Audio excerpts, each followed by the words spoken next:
What's up, everybody? Welcome back to the channel. As you can see a lot more of what's going on behind us because that's right, we got a new lens. That's pretty dope. We're pretty excited to actually test it out. Yeah, I get to install an intake today on the Acura TLX. Woo! You're gonna install the intake? Yeah. Oh, okay. Why? Rochambeau for it? Alright. Rock, paper, scissors, shoot. Rock, paper, scissors, shoot. Oh, fine. You get to install it. Booyah! So here we are with our install video. We have Sammy with us with his Acura. We're gonna do an install on his AEM intake. What's up? You pretty excited about it? Oh, I'm super excited. Awesome. It seems like it's gonna be a pretty easy install. We're basically gonna disconnect the negative battery terminal, get that out of the way, and then pop out the engine cover. We're gonna see how hot the engine is and see if we can start unbolting the factory airbox tubing. We've already disconnected the negative on the battery, which is a 10mm nut, to pull that up away from the battery so it doesn't touch anything. To remove the engine cover, on most cars, it's a simple pull. So you'll feel the little rubber grommets loosen, and you just kind of work your way around, pull it up, and remove it out of the way. These are the rubber grommets underneath, and they pop down on top of posts in the engine. We're going to use a 5.5mm socket to take off the clamp that holds the factory air hose onto the throttle body. We've disconnected the plug to the mass airflow sensor right here on the factory airbox. After we remove the factory airbox, we will be removing the sensor from the airbox and putting that onto the intake pipe. One piece. Here's the top of the airbox. We need to remove this sensor and put that on the intake pipe. We are going to remove this guy from the stock airbox and transfer it over to the AEM pipe.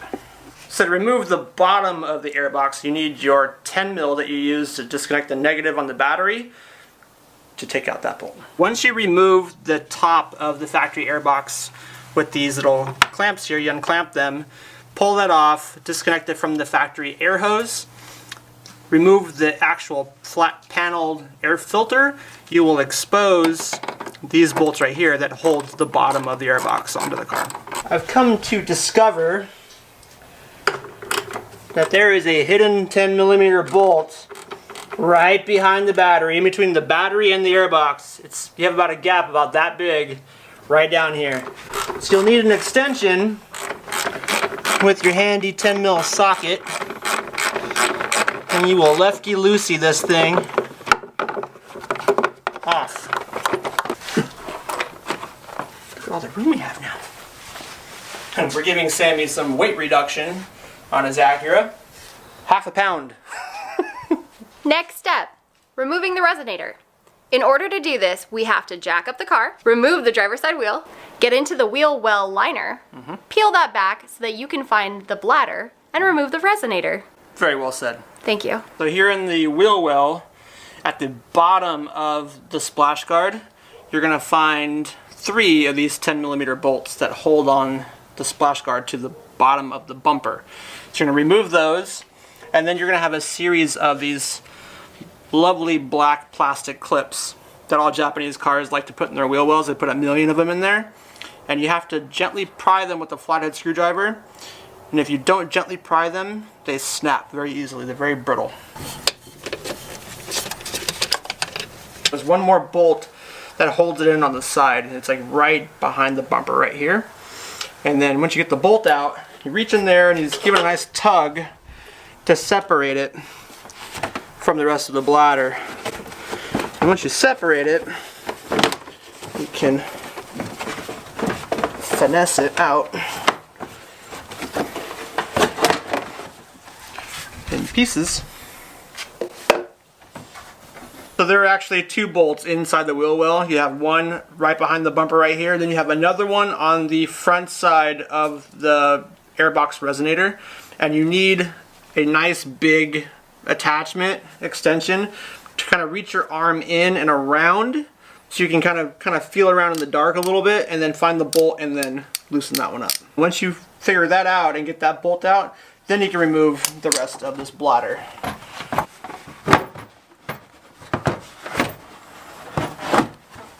It's a boy!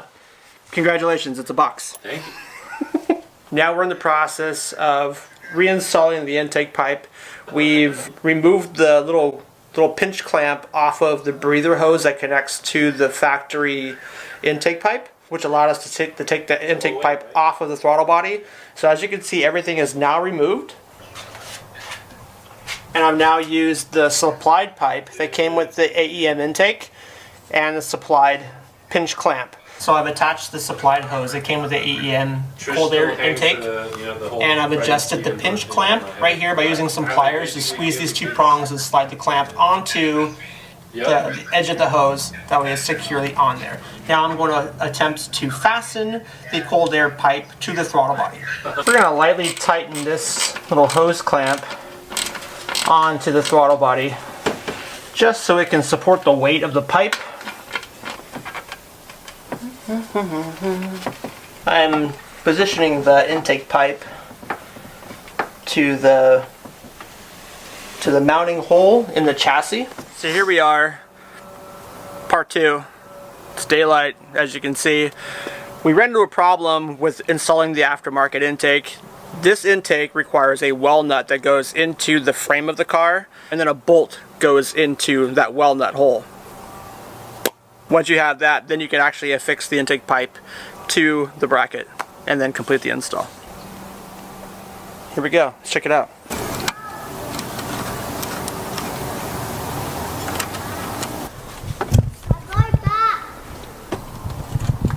That is the little rubber grommet is the well nut, and then next to it is the little bracket for the prongs that are on the backside of the intake pipe. On the backside, you just have to line up the prongs with the stud on the mount, and then take a nut and then tighten that on that thing right there, on that post. But we gotta put a bolt in that rubber grommet right there, though. It's gonna plug the well washer or the well hole. We have the AEM cold air intake installed. We have the well nut washer and everything all plugged in. The support bracket is mounted on the chassis, and the pipe is in. We just have to do the intake vent hose that's on here. Attach the filter down in the wheel well, which is just you slip it on the pipe, you have the hose clamp, you tighten it up really good. Wheel well liner, and then we start it up and get the perk and the benefit of it. Have it all buttoned up and put back together. Now, time to start it.